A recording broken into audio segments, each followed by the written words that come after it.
Today I will be teaching you about the foundation of our nation and the important people and ideas that have went into making our founding documents and in turn our nation, the United States of America.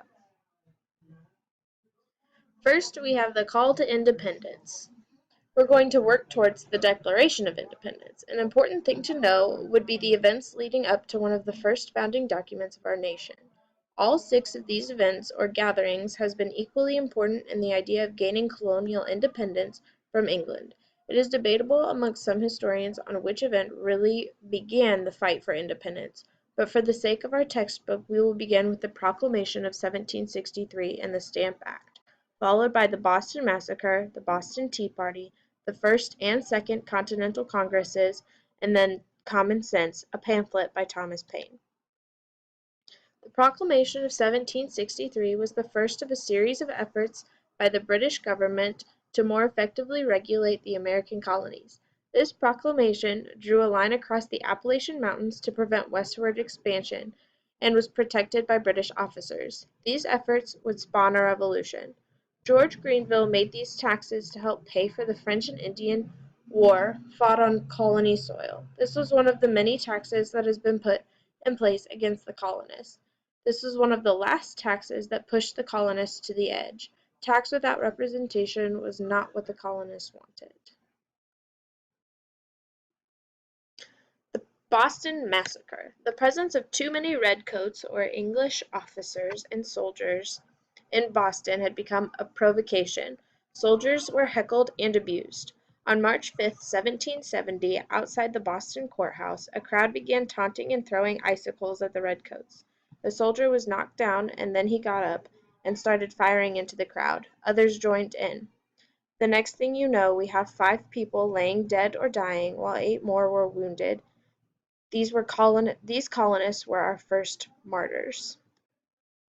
Next, you have the Boston Tea Party. The Boston merchants were alerted to the danger of heightened taxes on tea. This action was seen as another form of taxation without consent.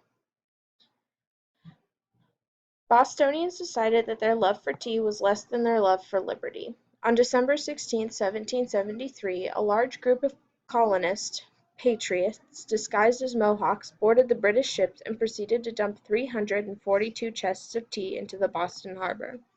This rebellious action pushed British troops to the breaking point. This outraged the soldiers and the king. The Continental Congresses. The First Continental Congress on September 5, 1774, had 55 delegates, and they met in Philadelphia, Pennsylvania. Their mission was to assert the rights of the colonies and create collective measures to defend them. At this constitutional convention, they adopted a Declaration of American Rights.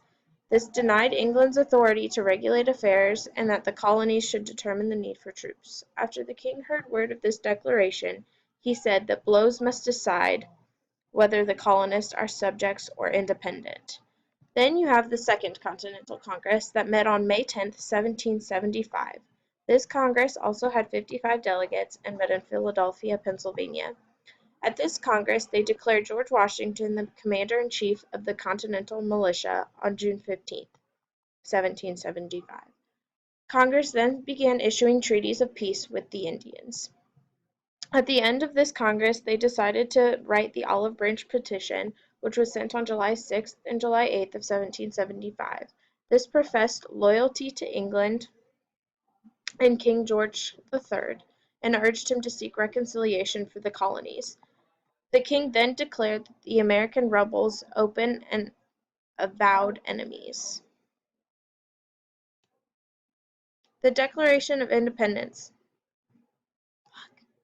followed Common Sense by Thomas Paine. Common Sense was a patriot cause where it listed colonial grievances towards Parliament and independence. This was a pamphlet where Paine predicted that only by declaring independence can the colonists enlist support to end the monarchy. It was said that common sense is working a powerful change in the minds of men.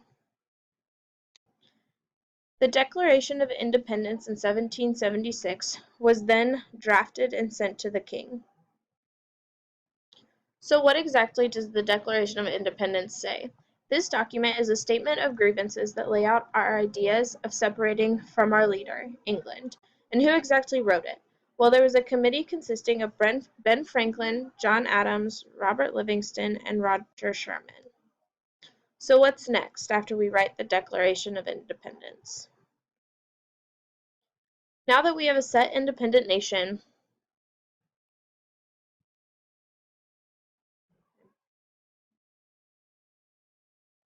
how do we run it? The colonists were afraid of creating another monarchy, so they decided to go and make the Constitution. Our current government is laid out in that Constitution.